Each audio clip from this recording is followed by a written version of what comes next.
So what's it like to buy your first cryptocurrency on Kraken? Well, let's say I'm at a food truck I've never tried before. Am I gonna go all in on the loaded taco? No, sir. I'm keeping it simple, starting small.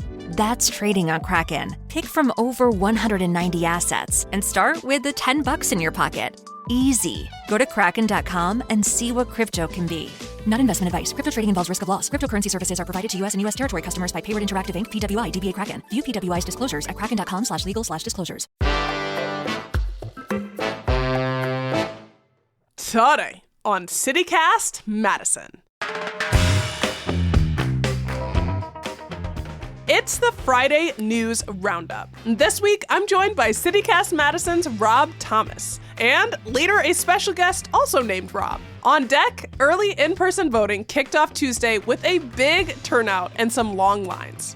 The Democratic Party hosted a star-studded rally. UW-Madison received a historic grant for studying Alzheimer's and dementia onset. And Madison's professional men's soccer club, the Flamingos, has earned its first chance to host a playoff game. Plus, it's UW homecoming weekend. It's Friday, October 25th. I'm Bianca Martin, and here's what Madison's talking about.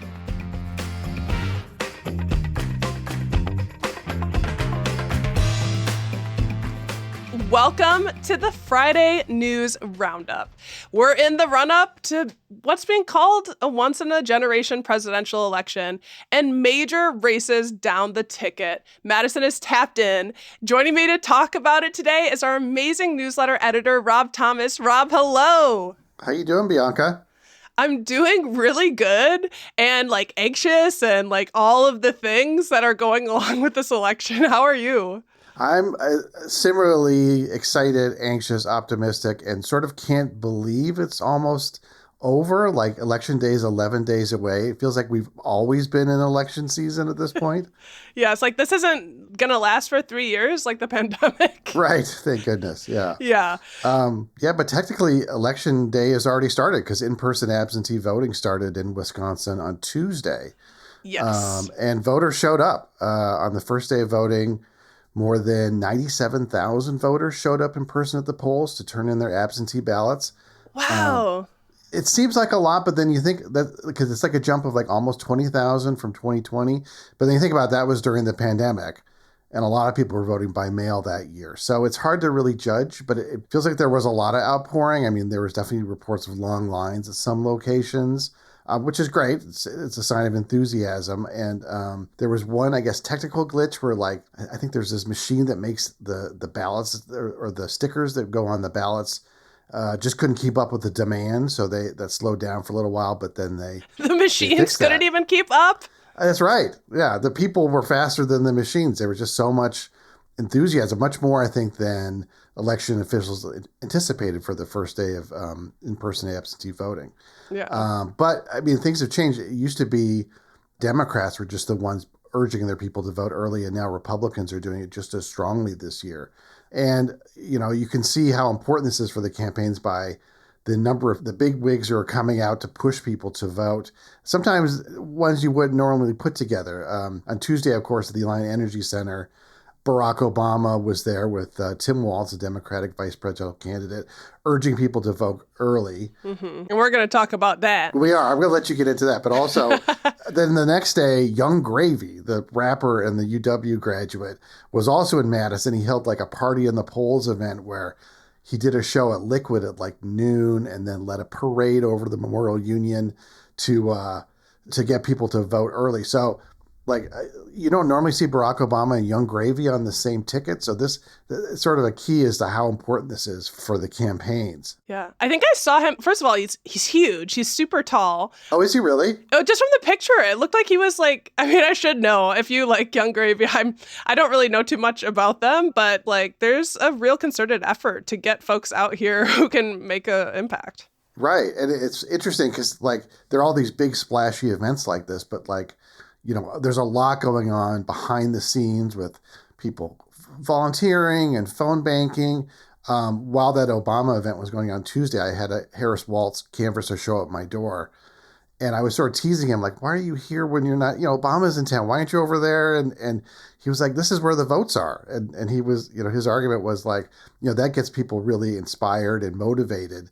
But if you're talking about actually changing people's minds and it's done one vote at a time, it's that groundwork convincing people that can really make the difference in a close election. Yeah, it's true. And people are coming to the doors being like, do you have a plan to vote? Yes. And you should have a plan to vote, whatever you're planning on doing. If you're going to do in-person absentee voting, like all those people did on Tuesday, find out where your voting location is. We'll put that in the show notes. And you have until the Sunday before Election Day, so November 3rd, because Election Day is November 5th, to do that. If you were planning to vote absentee by mail, probably at this point you want to turn that ballot in person because election officials are like 11 days out. You don't really want to rely on the mail to make sure that ballot gets in by Election Day. And then if you're voting on Election Day itself, which is my plan, you got to make kind of a plan in advance for when you're going to go and make sure you have enough time in case there's a big line. But, the bottom line is make your plan to vote and then execute and vote. Yes. Can't get that out enough. Like, I'm super excited to vote and get done. Like, I'd normally like to be there in person on the day of. I'm actually thinking about doing in-person absentee. Good for you. Yeah. So this is my first, I became a U.S. citizen in July. I think you knew that. So this is my first, like I voted in the primary in August, but this is my first election day. So I really want to do it in person just to kind of get the full bells and whistles of it, I think. So I'm really excited for that. Yeah, I mean, and this big event that happened was something that neither you and I could get to. It was during the afternoon on Tuesday at the Alliant Energy Center. I will say I did catch some of it live on Instagram, which I feel like a lot of this sort of groundwork is also internet groundwork if you're not in person. Anywho, this event with Midwestern dads was huge, right? So we've got our former President Barack Obama and Minnesota Governor Tim Walz to rally the vote. And it was really so much more than that. A lot of Democratic leaders, almost like most of them from Wisconsin were there this Tuesday, of course, on behalf of Vice President Kamala Harris and her presidential run. Us Madisonians were kind of a big deal in this super swing state. Madison and our county, Dane County, are Democratic strongholds. And, as we've reported on and talked about, this area continues to grow in population and the voter turnout continues to rise as well. So I just wanted to talk a little bit about the event and just, some of the takeaways I heard. I did catch Walz and Obama live, and then I went back later and listened to all the speeches because I was just terribly curious. Of course. Yeah.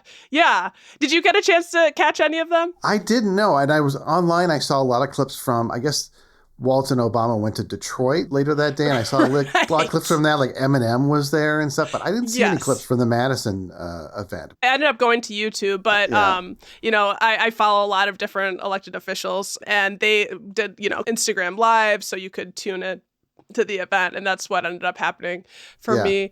But yeah, the Detroit event, Barack Obama started rapping. He's like, I normally don't get nervous, but I've got to say, like, my palms are sweaty, knee deep, arms are heavy here. Started doing the Eminem rap. But back to us, Michigan, go you, but we're talking about Wisconsin. The event, in terms of messaging, was really, I feel like, focused on, at least coming from Barack Obama, questions around Trump's allegiance to the American people over himself, questions about Trump's fitness to serve, and then, tackling the issues. And I saw a lot about healthcare, abortion access. Barack Obama focused also on union issues. Walz echoed a lot of the healthcare discussion, specifically kind of focusing on seniors and the need to support and protect programs like Medicare. But, those were the big ticket names. This event was a Democratic extravaganza, frankly. Our mayor, Satya Rhodes Conway, was there, who I will say was fired up. So a bunch of speeches came before Obama and Walz, including Wisconsin Democratic Chair Ben Wickler. He began the event talking about the importance of early voting. The College Democrats of Madison officer Nevaeh Jackson Winters spoke about student registration on campus. U.S. Rep Mark Pocan spoke. This one kind of made the news circuit, is that, the actor, Emmy Award winner from West Wing, and Madison native Bradley Whitford was East there. High grad, I believe. Yeah, East High grad. Yeah. East High grad, just like Hovde. Whitford really went off in what I would just describe as like a Shakespearean speech, warning about the significance of this election and the darkness we're seeing in division. Senator Tammy Baldwin, she had a speech, was really fired up, talked about healthcare and her addition to the ACA and fears about the Affordable Care Act or Obamacare going away. Her addition was, allowing kids to stay on their parents' healthcare until 26. So that was kind of an emphasis note that we heard a lot about. And, kind of making attacks at her challenger, Eric Hovde, calling him out basically as a carpetbagger, saying that he's not dedicated to Wisconsinites, but Californians. So we're hearing that kind of rhetoric a lot. Right. We did want to flag, we talked to Senator Baldwin for the campaign, and I definitely can't recommend checking out that conversation enough. We'll throw that into our show notes. It was a great interview, Bianca. I really enjoyed it. Thank you. You guys covered a lot of ground, and I definitely learned a lot of things about her I didn't know beforehand, like her background in Madison and stuff. Yeah. Well, thank you, Rob. And yeah, I was really pleased. And I also want to mention, of course, Governor Tony Evers also gave a speech and talked about his trip around the country with other Democratic governors. So, this was a Democratic Party smash. Lollapalooza for Wisconsin Democrats. Yeah. Precisely. Couldn't have said it better myself. It was Lollapalooza. I do really, we want to hear from the Republican candidate on City Cast Madison. And we've asked Eric Hovde to come on. If you're hearing this, please do. It makes me so sad that we're in silos and conservative voices matter. We want to have that conversation. We had that conversation with Tammy Baldwin. So, and then it looked like actually there was an event that Hovde didn't show up to. Well, yeah, I mean, I could talk about that because my daughter actually goes to Madison West High School, and there was a candidates forum where Tammy Baldwin and Eric Hovde and the Libertarian challenger Phil Anderson were all supposed to speak, which I think is great. I think it's a great way to reach out to young voters by going right to where they are in the high school. And Tammy showed up and Phil Anderson showed up, but Hovde canceled, citing a scheduling conflict, which I think is unfortunate because, like you said, I think it's important to hear from all sides, and it sounded like the conversations that the other two candidates had were really substantive. So it's just a shame, I think. Yeah. So that ask's still out. Hovde, please come through. We'd like to talk to you. You're a Madisonian. You went to high school here. You went to UW. So you're very welcome on this show. Please do join us. So, but we will not be talking about elections just yet, but it's soon to come. We're less than 2 weeks away. But we're done for this roundup. So before we dive into any more news, let's take a quick break.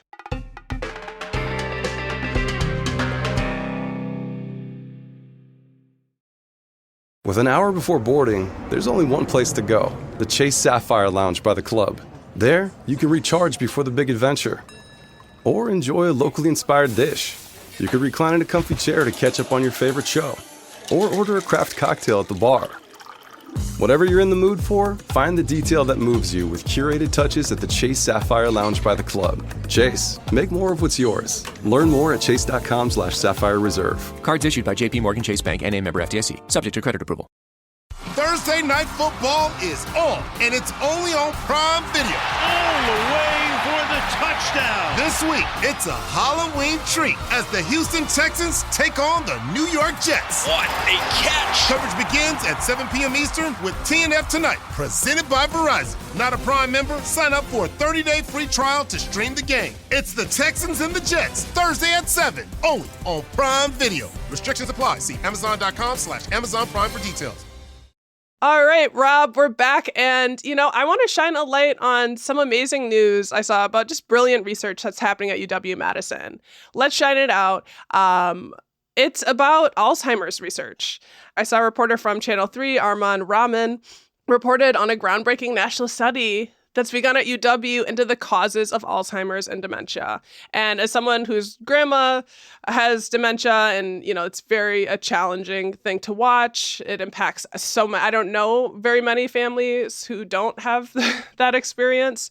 I'm just really heartened about this news. This study called the Clarity in Alzheimer's Disease and Related Dementias Research Through Imaging is going to look at tracking the presence, absence, or change in molecules that are biomarkers for the onset of the disease. So we got big money, y'all. Our university has it like that, and they believe in us. And by they, I mean the National Institutes of Health granted UW-Madison $150 million over 5 years to lead the study. And I saw that was, quote, the largest NIH grant in university history. That's awesome. That's incredible. Yeah. I could cry. I'll just talk about it very briefly, but the study is expected to involve around 2,000 participants across all 37 of the major Alzheimer's disease research centers in the country. And the participants, they're going to be at least 55 years old, 40% won't have cognitive symptoms of Alzheimer's or dementia, 60% do. And then one thing that's really interesting, and particular with this research, is that scientists are still trying to figure out why certain groups are disproportionately affected by Alzheimer's and dementia, but carry fewer biomarkers. So, some folks actually have a greater burden of the symptoms, but less disease in their brain. So in terms of the participants for this study, 25% of participants will be racial and ethnic minorities, people with fewer years of schooling, and people living in poor rural areas. So I'm just really stoked by this news. It's obviously personal and hits home, and personal in so many ways, I'm also a Badger. So, I don't know, I'm proud and, hopeful. No, like you say, it's a personal issue for a lot of families. My stepdad had Alzheimer's as well, and he had early Alzheimer's. So it started when he was still in his 50s. And so it's so cool to see that there's this, UW is part of this national study to try and look at like how it starts and why it's so different in different people, because it's such a mystery, I think, for so many people. So it's really heartening to hear about this. Yeah. Go UW-Madison. Yeah. Go science.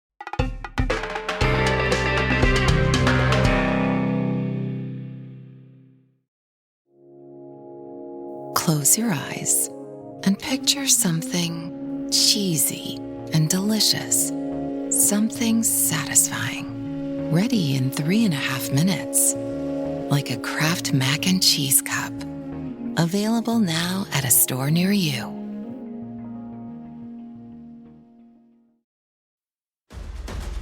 Dive into a twisted 90s spy thriller in Call of Duty Black Ops 6 on October 25th. Black Ops is back with a cinematic single-player campaign, best-in-class multiplayer, and the return of round-based zombies. Get exclusive benefits with a Premium Vault Edition. You get great perks like the Mastercraft Weapon Collection and the Gobblegum Pack for the Zombies mode. Call of Duty Black Ops 6, available now. Rated M for mature. One of the big ways to stave off dementia and Alzheimer's is movement. And we've got some major sporting events on the horizon that I kind of want to turn to now. And dare I say, I'm going to introduce another Rob into the conversation. I don't know how I feel about this. We're introducing Rob Chappell. You may know him as executive editor of Madison 365. He is also co-host and founder of Forward Madison FC, aka football club podcast, Talkin Flock. He's a soccer nerd, so we're bringing him in to talk about the season so far. But before we do this, let's go back to the Robs. You two are like the best Robs in Madison, and you're good for Robs across the world. Like, I'm just thinking with sports, I'm like, Rob Gronkowski, a different type of football. Like, we need some good Robs, and you guys are really holding it down. Well, thank you. Appreciate that. Yeah, we go to the meetings, the Rob meetings, and we really work on trying to excel and represent the Rob name well, I think. It's all about carrying that banner in a positive manner. That's right. Yeah. Well, you guys are beacons in that sense. So for everyone listening, we're bringing you back in, and hopefully you're with us and enjoying our Rob banter. Madison's got a professional men's soccer team called Madison Forward Football Club. And we did talk last summer with the captain then, Mitch Osmond. So we'll link to that conversation for some context. But, it sounds like the team has been on fire this season. And so we have to hear about it. Rob, tell us, what is going on? What's the word? Yeah, it's by far the best season they've had. This team has been around since 2019, which is the first year of USL League One, which is a third division men's professional league. They've made the playoffs twice. Both times they were the last team in and lost in the first round. So those were fun. But this year, by far the best season they've had. They're 17, 5, and 11 over all competitions. They've only lost once at home. And by virtue of a 0-0 draw this past Saturday, which is the least exciting thing in all of sports. But a draw. It was moderately exciting in that result means we can't finish any lower than fourth place, which means we're going to host a playoff game for the first time ever. That's awesome. At Breese Stevens Field. And we have one of the best home field advantages in this league. We have the second highest average attendance, and we're definitely number one in vibes. It's facts. The vibes are really out of control in a positive way. Like, you guys have an incredible fan base, and I feel like that's what's going on with you having a podcast. Like, we're almost required it. Like, someone needed to step in and capture some of what's going on. To be clear, I don't work for the team. The podcast is independent.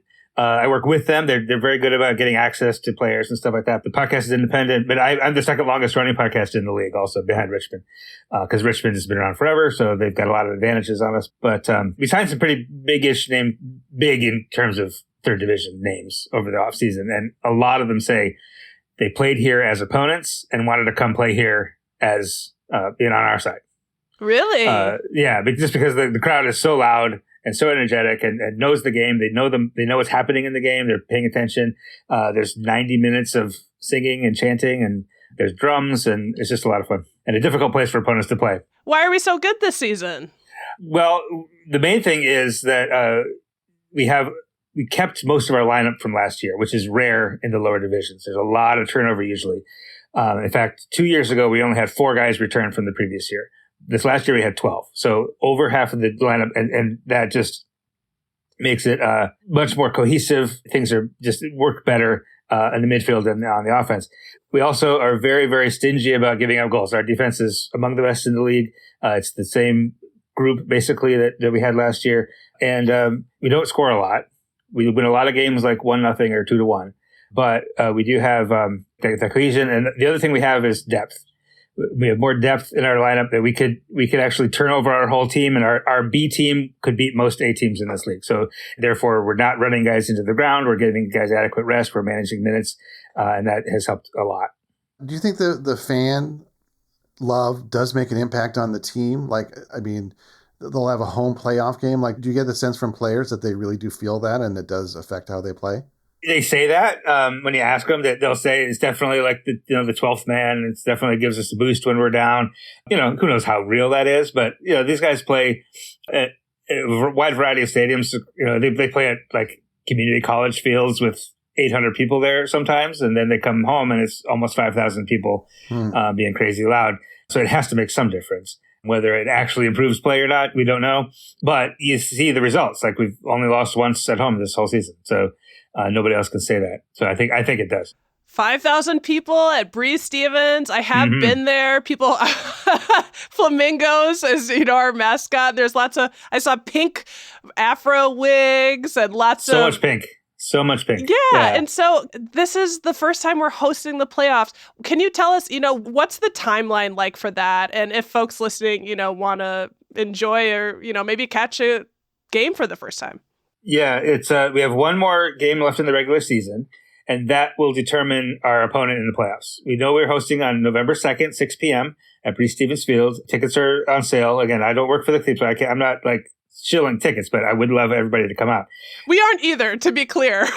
No. We're just pro Madison sports sphere. Yes. But the last game of the season is at Northern Colorado. The winner of that game will end up in second place in the league. If it's a draw, Madison gets second place, which means we could potentially host 2 playoff games if we win the first one. Our opponents on their first weekend of the playoffs will probably be either Charlotte Independence, Spokane Velocity, or Richmond Kickers. It depends on what happens in the rest, all those results on Saturday. But I think we can take any of those guys. And again, it's November 2nd, and then the semifinal will be November 9th, and the final will be November 16th. And, hopefully we're still playing at that point. Oh my gosh. Great. And you're going to be covering it all on your podcast, I'm assuming. I will. Find Talkin Flock anywhere you get podcasts. Otherwise, talkinflock.substack.com is the newsletter if you want to get emails from me occasionally. You guys are so proper. And you know what? I'm excited to hear that we're on fire this season. I am not shocked. And, I hope that they kill it in the playoffs. Before we go for this Friday News Roundup, they're also not the only game in town. As there might be a lot of people in pink. There's also going to be a lot of people in red because, heck, it's homecoming weekend this weekend, right? Yeah, it's a good thing Forward Madison is out of town. Like we're football, not football. I would like to see a giant red and pink collision in downtown Madison. That would be pretty awesome to see. They're on the same color wavelength. Pretty much, right? Yeah, they match. Yeah. But yeah, you've got the big parade today. There's a big party at Union South. There are all these events all over town. And then, of course, the football game Saturday against Penn State. And so all those alumni and fans mean traffic, and particularly the parade today is going to shut down a bunch of streets in the Langdon area between like 4 and 8 p.m. So unless you're coming to watch the parade, you might want to steer clear of that area. Yeah. All right. Sports ball. We do hit it here. We do love it. So sportsy. We're so sportsy. And Madison's becoming a huge women's sports town, too. We'll talk more about that on podcasts to come. But yeah, it's all good fun. Rob Thomas, Rob Chappell, thank you so much for being a part of the news roundup and rounding up the news with me. Up the Robs. Thank you. Thank you, Rob. Thanks, Bianca. Thanks, other Rob. Thanks, Bianca.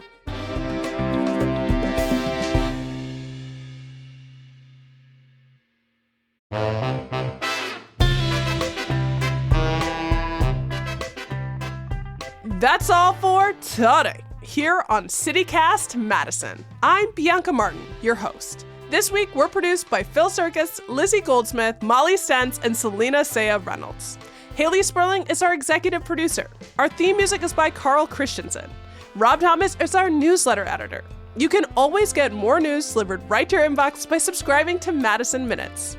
And if you enjoyed today's show, why not share this podcast with somebody who's fired up about the general election? Should be easy to find. See you back here Monday morning with more news from around the city. Until then, take very good care and vote.